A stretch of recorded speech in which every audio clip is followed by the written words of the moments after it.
సుఖినో వద్దు వాళ్ళగా విడముడన్ తల్లికి తండ్రికి గురువుకి నమస్కరించి ఈరోజు క్లాసు మొదలు పెడదాము అని మొదలు పెడుతున్నారు. అక్టోబర్ 20, 2022లో వేదాంత మహర్షి గారు బ్రహ్మజ్ఞానము అనే ఒక క్లాస్ తీశారు. అది అలయార్లో తీశారో ఎక్కడ తీశారో ఆ డీటెయిల్స్ లేవు, కానీ అది యూట్యూబ్లో రికార్డ్ అయింది. ఆ యూట్యూబ్లో ఉన్న ఇంగ్లీష్ ఉపన్యాసాన్ని తెలుగులోకి భావానువాదంగా నేను మార్చాను. అంటే ఆయన చెప్పిన ఉపన్యాసం దాదాపు గంట పైన ఉంది, 1:20 ఉంది. దాన్ని పార్ట్ 1, పార్ట్ 2 అని నేను 20 minutes to 30 minutes లోపల 2 భాగాలుగా చేశాను. ఈరోజు క్లాస్లో మనం ఒక పార్ట్ 1నే మాట్లాడుకుందాం. పార్ట్ 2కి టైం ఉండదు, అది ఇంకోసారి చూసుకుందాం. మహర్షి గారు ఇక్కడ ఏం చెప్తున్నారంటే, మొదటిగా తన ఉపన్యాసంలో మ్యాగ్నెటిజం అనే ఒక శక్తిని గురించి చెప్పారు. మ్యాగ్నెటిజంని గుర్తించడమే బ్రహ్మజ్ఞానం అన్నమాట. మ్యాగ్నెటిజం అనే ఈ అయస్కాంత శక్తి అది విశ్వకాంతంగా జీవకాంతంగా ఉంది. మన ప్రాణులందరిలో ప్రాణశక్తి జీవకాంతంగా ఉంటుంది. విశ్వం అంతా ఆక్రమించిన విశ్వకాంత శక్తి కూడా గొప్ప శక్తివంతంగా విశ్వం అంతా ఆక్రమించి ఉంటుంది. ప్రాణుల్లో ఉండదాన్ని జీవకాంతము అన్నాము, విశ్వంలో ఆక్రమించిన దాన్ని విశ్వకాంతము అన్నారు. ప్రాణుల్లో శక్తి పరమాణువులు ఉంటాయి మనందరిలోనూ, అదే మన ప్రాణశక్తి. ఈ శక్తి పరమాణువులు ఆత్మభ్రమణానికి గురవుతూ ఉంటాయి. శక్తి పరమాణువుల చుట్టూ ఎటర్నల్ ప్లేస్ అనే భగవత్ శక్తి అంటే బ్రహ్మం అన్నమాట ఆక్రమించుకుని ఉంటుంది. ఆ చుట్టూ ఉన్న ఎటర్నల్ ప్లేస్ అనే బ్రహ్మము శక్తి పరమాణుల్ని ఒత్తుతో అదుముతూ ఉంటుంది. దానికి ఉన్న స్వభావమే అది. ఆ ఒత్తిడికి గురవుతున్నటువంటి శక్తి పరమాణువులు ఆత్మప్రదర్శన చేస్తూ ఉంటాయి, అంటే గుండ్రంగా తిరుగుతూ ఉంటాయి క్లాక్ వైజ్. మళ్ళీ యాంటీ క్లాక్ వైజ్ తిరిగితే నెగిటివ్ పవర్ వస్తుంది. దాన్ని కూడా చివర క్వశ్చన్ ఆన్సర్స్, ఆడియన్స్ అడిగిన క్వశ్చన్ ఆన్సర్లో మహర్షి చాలా చక్కగా వివరించారు. ఉపన్యాసానికి అటెండ్ అయిన ఆడియన్స్ కొన్ని క్వశ్చన్లు అడిగారు. చివరిలో శక్తి పరమాణువులు క్లాక్ వైజ్ యాంటీ క్లాక్ వైజ్గా మూవ్ అవుతాయా, క్లాక్ వైజే మూవ్ అవుతాయా అని. క్లాక్ వైజే మూవ్ అవుతాయి, యాంటీ క్లాక్ వైజ్ మూవ్ అయితే నెగటివిటీ వస్తుంది. శక్తి పరమాణువులే కాదు, మన జీవితంలో మనలో ఉన్న ప్రాణశక్తి కానీ, మనం ఈ పూజలు అవి చేసినప్పుడు మంత్రపుష్పం తర్వాత ప్రదర్శనలు చేస్తాము, అన్నీ కూడా క్లాక్ వైజే ఉండాలి. ఎప్పుడైతే యాంటీ క్లాక్ వైజ్ తిరుగుతామో కొంత నెగటివిటీ అనేది క్రియేట్ అవుతుందన్నమాట. ఇక్కడ అటువంటి భ్రమణానికి గురైనప్పుడు ఆ శక్తి పరమాణువులనే ఆ కణాల చుట్టూ, అవి భగవదంశం అన్నమాట, ఆ చుట్టూ ఒకలాంటి వ్యాపన అలలు బయలుదేరి వస్తాయి బయటికి. ఆ వచ్చిన అలల్ని జీవకాంతము అని తెలియజేస్తున్నారు. అదే రకంగా విశ్వంలో కూడా శక్తి పరమాణువులు ఉంటాయి. ఆ శక్తి పరమాణువులు కూడా చుట్టూ ఉన్న భగవస్థితి అనే బ్రహ్మం చేత ఒత్తబడి అవి కూడా ప్రదర్శనలకి గురవుతాయి. ఎప్పుడైతే ప్రదర్శనలో ఉంటుందో ఒక కణము, ఆ ప్రదర్శనల వేగము వలన వ్యాపన అలలు విస్తరించి వ్యాపిస్తూ ఉంటాయి. ఇలా విశ్వంలో జరుగుతున్న ఈ క్రియ ఫలితంగా ఏర్పడుతున్న దాన్ని విశ్వకాంతము అన్నారు. ప్రాణుల్లో ఏర్పడుతున్న దానిని జీవకాంతము అన్నారు. విశ్వకాంతమన్నా జీవకాంతమన్నా రెండు అయస్కాంత శక్తులే. మనం అందరం కూడా ఒక అయస్కాంత యూనిట్ అల్లే ఉండి విశ్వమంతా ఆక్రమించిన ఒక పెద్ద అయస్కాంత ప్రవాహంలో, ఆ సముద్రం లాంటి ప్రవాహంలో తేలియాడుతున్నాం అన్నమాట. సముద్రమంతా ఉన్నటువంటి గొప్ప విశ్వకాంత శక్తిలో తేలియాడుతున్నాము. అతి చిన్న మ్యాగ్నెటిక్ పవర్తో ఆ పెద్ద మ్యాగ్నెటిక్ ఓషన్లో మనం తేలియాడుతూ ఉన్నామని చెప్పి చక్కగా చెప్పారు.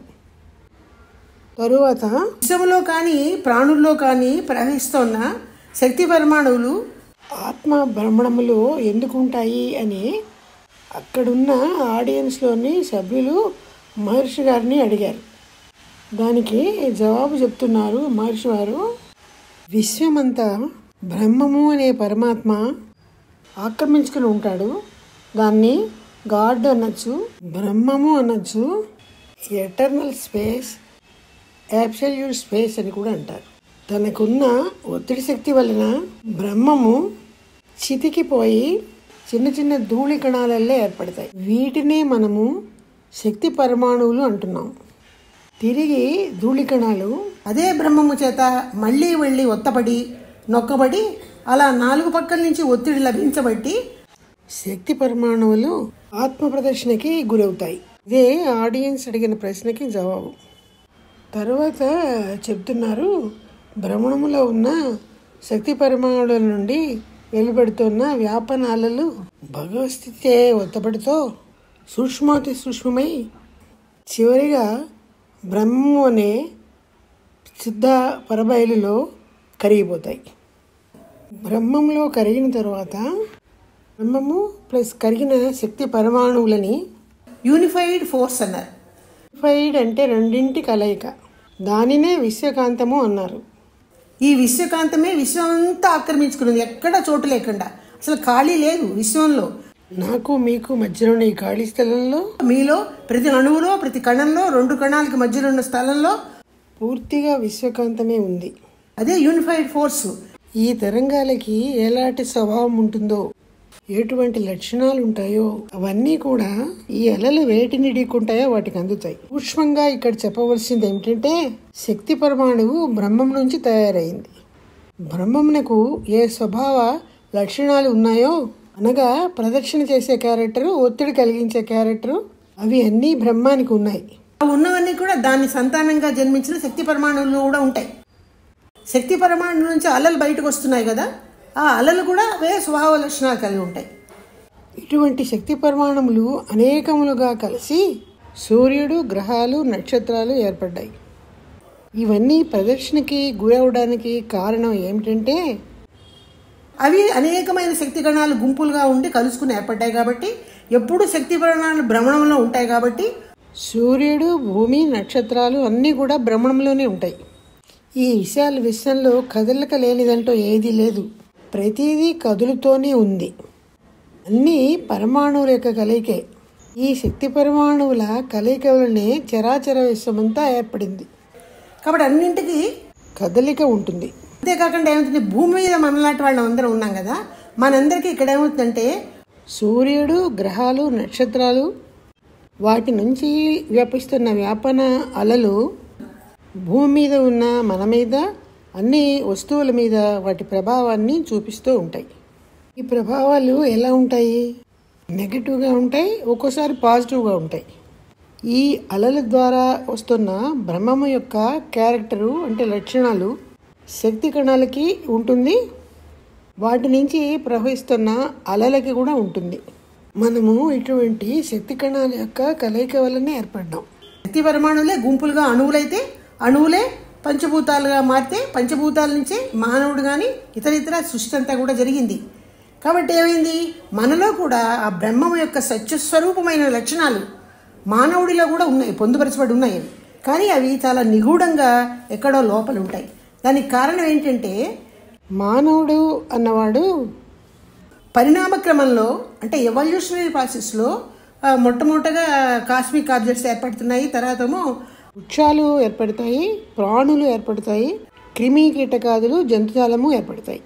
ఒక్కొక్క ఇంద్రియము, 2వ ఇంద్రియము, 3వ ఇంద్రియము, 4వ ఇంద్రియము, 5వ ఇంద్రియాలు పెట్టుకుంటూ ఈ ఎవల్యూషనరీ ప్రాసెస్లో చివరిగా మానవుడు 5 ఇంద్రియాలతో పాటు 6వ ఇంద్రియంతో ఏర్పడతాడు. ఇక్కడ ఏం జరుగుతుంది, ఒక పులి, సింహము, ఒక పాము, తేలు లాంటి అన్ని జీవరాశుల యొక్క లక్షణాలు, క్యారెక్టర్స్ అవన్నీ కూడా జీవధాతు కేంద్రంలో పొందుపరచబడి మానవుడు జీవధాతు కేంద్రం వరకు లాక్కురాబడతాయి. కాబట్టి మానవుడిలో జంతువులకి ఉన్నటువంటి క్రూరమైన లక్షణాలు, మంచి లక్షణాలు, అంటే ఒక జీవిని చంపి, ఒక బల్లి ఒక చిన్న పురుగుని చంపి తింటుంది, పులి, సింహాలు కూడా అంతలా తింటాయి, పాము కూడా అలాగే తింటుంది కప్పల్ని చంపి. ఆవు, మేకకి ఉన్నటువంటి సాధు లక్షణాలు, పులి, సింహానికి ఉన్నటువంటి క్రూరమైన లక్షణాలు, పాము, తేలుకు ఉన్నటువంటి కాటేసే లక్షణాలు మానవుడి వరకు వచ్చి చేరాయి. ఇవే కామ, క్రోధ, మోహ, లోభ, మద, మాత్సర్యాలు. ఇవి మాయా, ఇల్యూషన్ లాగా మనలో ఉన్న వ్యాపన అలల ద్వారా మన గందిన భగవంతుని యొక్క సత్యస్వరూపాన్ని కప్పేస్తున్నాయి. ఈ అరిషడ్ వర్గాలు మనలో ఉండబట్టి ఏమవుతుంది, మనకి కామము, క్రోధము, లోభము, మోహము, మదము, మాత్సర్యము ఇవే ప్రజ్వరిల్లుతున్నాయి. భగవత్ స్వరూపమైన లక్షణాలు అంతర్గతంగా ఉన్నా కూడా వ్యక్తీకరణ ఎక్కడో కానీ జరగటం లేదు. ఎక్కడ జరుగుతుంది, ఈ సాధనా కార్యక్రమంలో ఈరోజు ఇక్కడ మహర్షి గారు ఆ రోజు అరేంజ్ చేసినటువంటి సులభతర కుండలిని యోగం క్లాస్ అది. ఆ క్లాసులో వాళ్ళకి ధ్యానాలు నేర్పి, దీక్షలు ఇచ్చి, ఇంట్రాస్పెక్షన్ నేర్పి తయారు చేసిన తర్వాత ఏమవుతుందంటే ఈ నేర్చుకున్న మంచి క్యారెక్టర్స్ వల్ల, ఈ యోగా వల్ల క్రమక్రమంగా ఆ కండిషన్ అయిపోయినటువంటి కామక్రోధ మోహ లోప మద మాత్సర్యాల్ని తొలుగుతాయి, కరుగుతాయి, పక్కకి వెళ్ళిపోతాయి. అప్పుడు మానవుడిలో ఉన్నటువంటి ఆ సత్యం అనేటువంటి భగవత్ శక్తి వికాసం అవుతుంది, వికసిస్తుంది, బ్లూజం అవుతుంది అంటారు ఇంగ్లీష్లో. ఒక పువ్వు విచ్చుకున్నట్టు ఆ శక్తి వికసిస్తుంది అనమాట. అటువంటిప్పుడు ఎటువంటి క్యారెక్టర్స్ వస్తాయంటే ధ్యానాదులు ఆదిగా గల సాధనల వలన ప్యూరిఫికేషన్ జరిగాక అప్పుడు కలిగేది ఏంటంటే మానవుడికి లవ్ అండ్ కంపాషన్ అంటారు. అంటే ప్రేమ, కరుణ అవి ఉద్భవిస్తాయి. ఆ ప్రేమ, కరుణ ఎప్పుడు ఉద్భవిస్తాయి? అరిషడ్వర్గాలు నడిచేసిన తర్వాత. అరిషడ్వర్గాలు అంటే అసలు ఏంటి?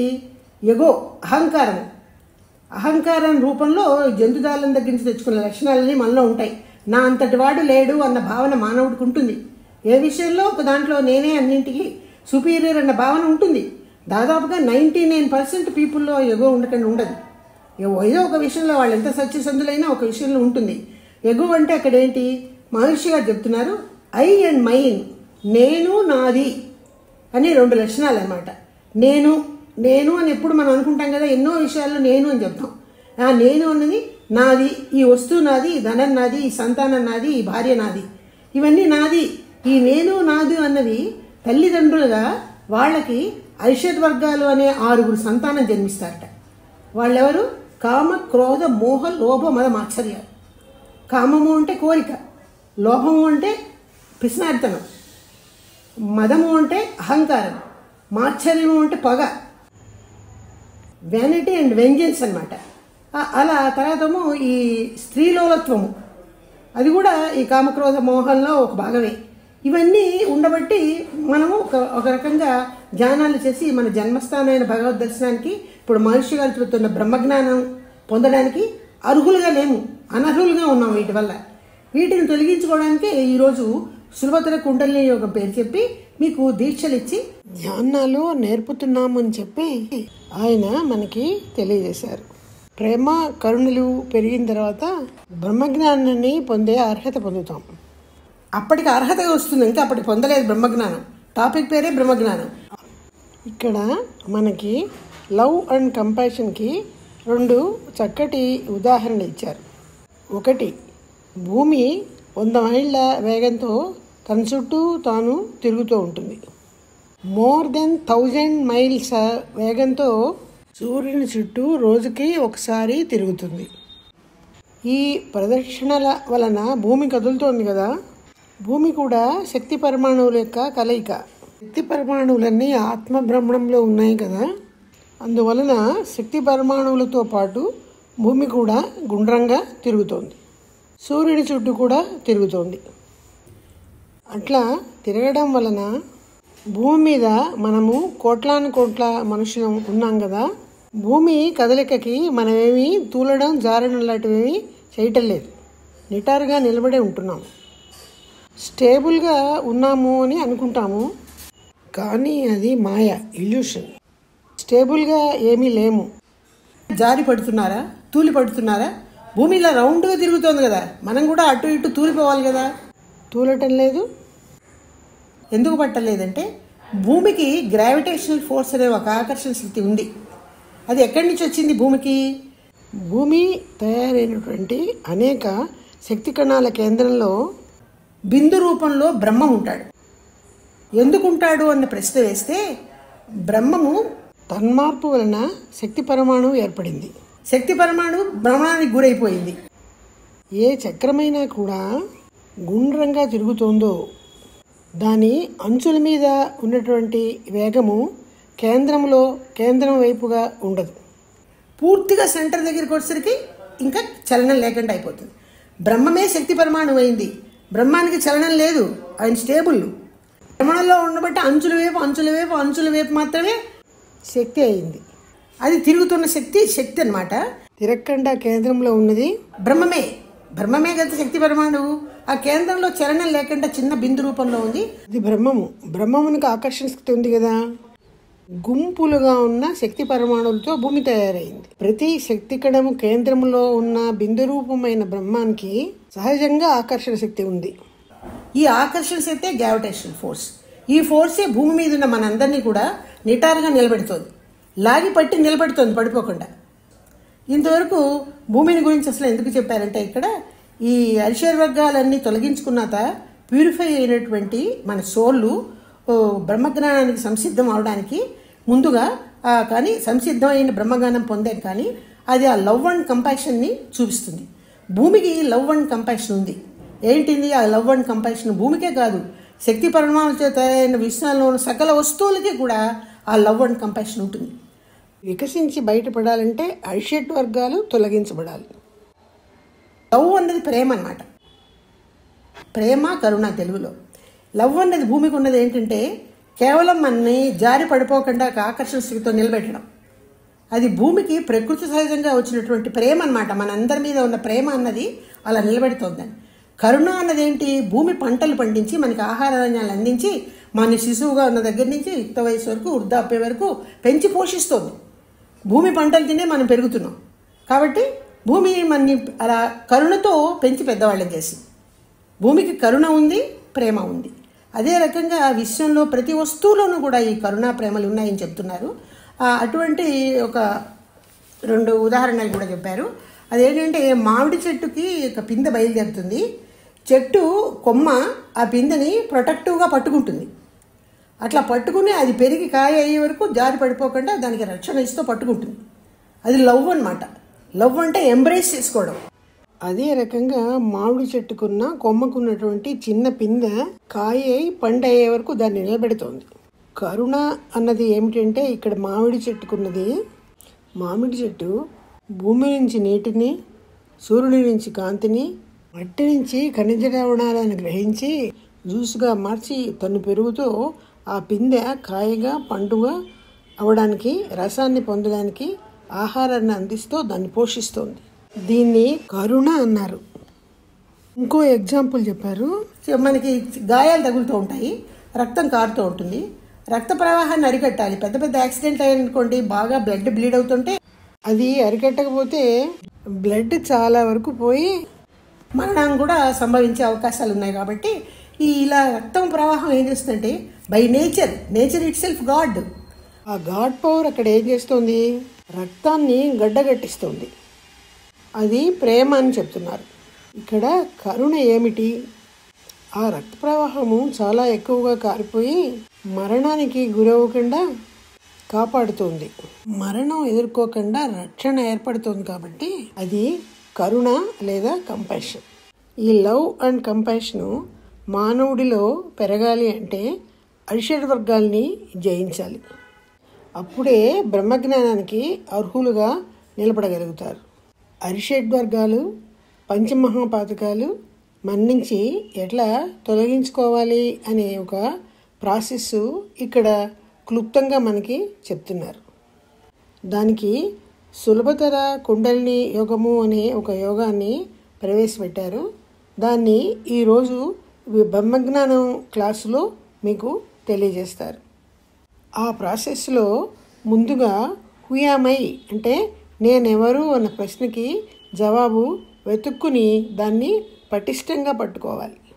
నేనెవరు, ఎక్కడి నుంచి వచ్చాను, నాకు పుట్టుక ఎక్కడ, నా తల్లిదండ్రుల యొక్క ఆరిజిన్ ఎక్కడ అనే ప్రశ్నలు వేసుకుంటూ దానికి జవాబులు వెతుక్కుంటూ వెళ్ళాలి. నేను ఎక్కడి నుంచి వచ్చాను, భగవంతుడు అంటే ఏమిటి, ఈ సత్యాలన్నీ తెలుసుకోవడానికి మహర్షి గారు ప్రవేశపెట్టిన 9 ధ్యానాల్లో చివరిది అయినటువంటి డివైన్ స్టేట్ మెడిటేషన్ అనగా బ్రహ్మజ్ఞాన తపస్సును గురించి తెలుసుకోవాలి. ప్రతిరోజు కూడా బ్రహ్మజ్ఞాన తపస్సుని సాధన చేయాలి. తద్వారా హుయమై అన్న ప్రశ్నకి అనగా నేనెవరు అన్న ప్రశ్నకి అహం బ్రహ్మస్మి అనే జవాబు లభిస్తుంది. నేనే బ్రహ్మాన్ని అనే ఒక సత్యాన్ని గుర్తించడం. బ్రహ్మము తన మొదటి తన్మార్పుగా డస్ట్ పార్టికల్స్ అనగా శక్తి కణాలుగా తన్మార్పు చెంది శక్తి కణాల యొక్క కలయిక వలన పంచభూతాలు ఏర్పడి పంచభూతాల నుంచి ఈ సకల చరాచర సృష్టి ఆవిర్భావము జరిగిందనే సత్యాన్ని గుర్తించడం, ఆ తరువాత బ్రహ్మం యొక్క తన్మార్పుగా ఏర్పడినటువంటి మొదటి మానవుడు యొక్క సంతానాన్ని నేను, మొదటి మానవుడిలో ఉన్నటువంటి ఈ ప్రాణశక్తి కణాలు భగవంతుని యొక్క తన్మార్పే, ఆ ప్రాణశక్తి కణాలే నా వరకు, నా సంతానం వరకు, ఈ సకల చరాచర సృష్టి వరకు కూడా అందుతున్నాయి అని తెలుసుకోగలుగుతారు. అందునిమిత్తంగా నాలో ఉన్నటువంటి ప్రాణము కానీ, ప్రాణశక్తి కణాలు కానీ, జీవము కానీ అన్నీ భగవంతుని యొక్క తన్మార్పుగా ఏర్పడినవే. నా శరీరంలో ఉన్న ప్రతి శక్తి కణము కూడా బ్రహ్మము యొక్క తన్మార్పే. కాబట్టి నేను అహం బ్రహ్మస్మి అనే ఒక సత్యాన్ని గుర్తించడం జరుగుతుంది. దీని ద్వారా ఐశ్వర్యవర్గాల నిర్మూలన జరుగుతుంది. అంతేకాదు, మీ జన్మతః మీరు తెచ్చుకున్నటువంటి సంచిత కర్మలు, మీరు మీ స్వయంకృతాలుగా సంపాదించినటువంటి ప్రారంధ కర్మలు కూడా నశిస్తాయి. ఇక్కడ ఉద్భవిస్తున్నవే ప్రేమ కరుణలు. ఈ ప్రేమ కరుణల వల్ల విశ్వంలో సమస్తాన్ని మీరు ప్రేమించగలుగుతారు. సాటి మానవులనే కాదు, ప్రపంచంలో విశ్వవ్యాప్తంగా ఉన్నటువంటి సకల చరాచరాలు అన్నింటిలోనూ కూడా ప్రాణశక్తి కణాలని శక్తి కణాల రూపంలో మీరు చూడగలుగుతారు. భగవంతుడు సర్వవ్యాపి, సర్వాంతర్యామి అనే గ్రహించగలుగుతారు. ఇదే బ్రహ్మజ్ఞానాన్ని పొందుట. ఇదే ఈరోజు క్లాస్లో మీకు అందించాలి అనుకున్నటువంటి బ్రహ్మజ్ఞానం. బ్రహ్మజ్ఞానాన్ని పొందాలంటే ప్రాథమికంగా, అంటే బేసిక్గా మీలో కొంత శారీరకమైన, మానసికమైన మార్పులు తెచ్చుకోవాలి. అవి తెచ్చుకున్న తర్వాతే ఈ బ్రహ్మజ్ఞానం అనే మహావిద్యని పొందగలిగే అర్హత బేసిక్గా మీకు లభిస్తుంది. సులభతర కుండలిని యోగంలో ప్రాథమికంగా శారీర వ్యాయామాలు ప్రవేశపెట్టారు. వాటిని సులభతర వ్యాయామాలు అని కూడా అంటారు. సులభతర కుండలిని యోగంలో ఇవి సులభతర వ్యాయామాలు. వీటి సాధన వలన శారీరకంగా ఆరోగ్యం పొందగలుగుతాము. శరీర కణాల్లో ఉన్నటువంటి నెగటివిటీ అనబడే అనారోగ్యపు లక్షణాలన్నీ కూడా క్రమక్రమంగా ఈ వ్యాయామాలు చేయడం వల్ల తొలగించబడతాయి. శరీరము దృఢతరంగా, ఆరోగ్యంగా తయారవుతుంది. తరువాత దశలో ఇంట్రాస్పెక్షన్ అనబడే ఒక అద్భుతమైన సాధనని మహర్షి గారు ఈ సులభతర కుండలిని యోగంలో అందించారు. దీనివలన మనసు పవిత్రతను పొంది మానసికంగా ఉత్సాహం కలిగి మనలో ఉన్న కోరికలు, కోపము, చింతలు, నెగటివ్ ఆలోచనలు క్రమక్రమంగా తొలగించబడతాయి. మానసికమైన శాంతి, సౌభాగ్యాలు లభిస్తాయి. అంతేకాదు, ఆహారము, పని, నిద్ర, ఆలోచన, మైథునము వీటి పట్ల పరిమితి, పద్ధతి పాటిస్తూ జీవన సరళిని అలవాటు చేసుకోవాలి.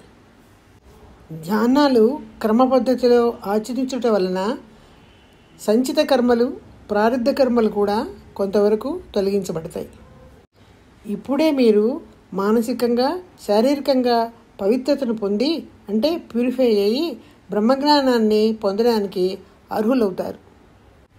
సూర్యుడు, గ్రహాలు, నక్షత్రాలు నుండి ప్రవహిస్తున్నటువంటి కాంత అలల ప్రభావం వలన మానవుడు శారీరక, మానసిక అనారోగ్యాలకి పాలవుతాడు. ఈ అలజడులు తొలగించుకోవాలి అంటే పంచభూత నవగ్రహ ధ్యానాన్ని క్రమం తప్పక 15 రోజులకి ఒకసారి సాధన చేస్తూ ఉంటే ఆ అనారోగ్యాల తాలూకు లక్షణాలని క్రమంగా తొలగించుకోవటము లభిస్తుంది.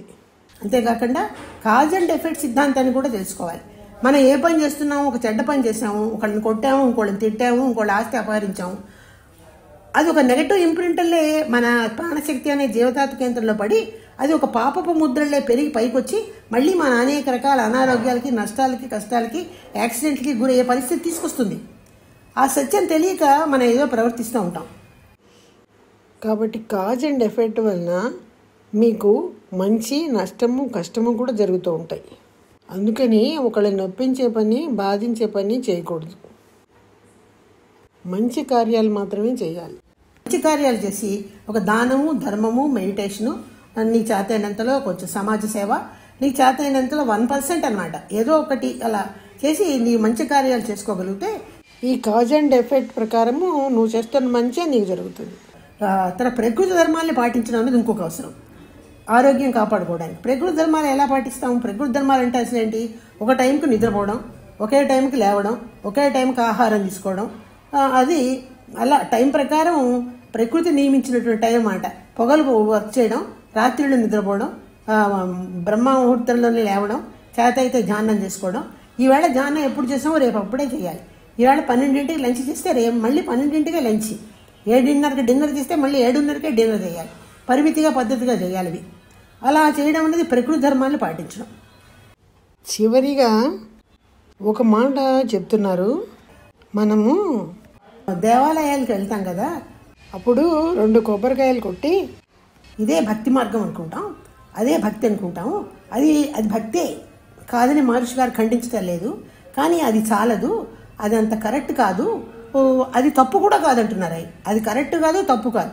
అది ఎందుకు తప్పు కాదు అంటే, ఆధ్యాత్మిక జీవితానికి పైకి మెట్టెక్కుతూ వెళ్ళాలి అంటే భక్తి మార్గమే ముందు, ఆ తర్వాత కర్మ మార్గము, ఆ తర్వాత ధ్యాన మార్గము. ఇప్పుడు చెప్తున్న జగదార్థి మహర్షి గారు చెప్తారు, ధ్యానాలు 4వ మెట్టు. అక్కడికి వెళ్ళాలంటే బిగినింగ్లో ఈ భక్తే ఉండాలి. దేవాలయానికి వెళ్ళడమో, ఇంట్లో పూజ చేసుకోవడమో ఉండాలి అనమాట. అది ధర్మమే. కానీ అది ఎలా చేయాలంటే, మానవ సేవయే మాధవ సేవ, జీవారాధనయే దైవారాధన. ఎంతసేపు గుడికి వెళ్ళి దేవుడికి ప్రసాదాలు తయారు చేసి నైవేద్యాలు పెట్టి ఇంట్లో పూజలు చేస్తే ఆ ప్రసాదాలు తినడానికి, ఆ భగవంతుడి యొక్క విగ్రహానికి స్టమక్ ఉందా? అది అరగడానికి ఇంట్రెస్ట్ ఉందా? ఆయన తింటున్నాడా? కాబట్టి నువ్వేం చేయాలి? మానవుడిలో, పేద మానవులో ఆకలిగా ఉన్నవాడికి అన్నం పెడితేనే నువ్వు చేసిన దైవారాధనే. దైవారాధనే జీవారాధన. జీవుల్ని అనమాట, ఆకలిగా ఉన్న జీవుల్ని, వస్త్రాలు లేని వాళ్ళకి వస్త్రాలు ఇచ్చి, ఆకలిగా ఉన్న వాళ్ళకి అన్నం ఇచ్చి, రామకృష్ణ పరమహంస వారిని ఆయన పోషణ అవి చూసిన దేవాలయం కర్త ఒకసారి తీర్థయాత్రకు తీసుకెళ్తాడు. ఒక టెంపుల్ దగ్గరికి వెళ్తారు వాళ్ళు. ఇంకా పైకి కాశీ రామేశ్వరం కూడా వెళ్ళాలి. ఆ టెంపుల్ దగ్గర చాలా బిచ్చగాళ్ళు ఉంటారు. లోపలికి వెళ్ళి దైవ దర్శనం చేసుకున్నాక ఆయన బయటకు వచ్చి, పదండి గురు మహారాజు వెళ్దాం ముందు ఇంకా చాలా ప్రయాణం ఉందంటే, ఆయన నేను రానని అక్కడ భీష్మించి కూర్చుంటారు. ఎందుకు? నువ్వు ముందు కాశీ రామేశ్వరాలు నన్ను తీసుకెళ్ళడం కాదు. ఈ బిచ్చగాళ్ళందరికీ తల వెంట్రుకలు ఆయిల్ లేకుండా అవి ముడతలు పడిపోయి నల్లగా ఎర్రగా అయిపోయినాయి. వాళ్ళ తలకి ఆయిల్ తీసుకొచ్చి ఇయ్యి, వాళ్ళు కట్టుకోవడానికి వస్త్రాలు ఇయ్యి, వాళ్ళ ఆకలికి అన్నం పెట్టు. ఈ 3 నువ్వు చేసిన తర్వాత నేను కాశీ వస్తాను నీతో. అక్కడ నువ్వు దైవాన్ని చూడు. అదే దైవారాధనే జీవారాధన. అది చూడమనే ఒక సంకేతాన్ని ఇక్కడ మహర్షి గారు కూడా చెప్తున్నారు. దైవారాధనగా మానవ సేవయే మాధవ సేవ. విగ్రహంలో దైవానికి ప్రసాదం తినడానికి స్టమక్ లేదు కదా.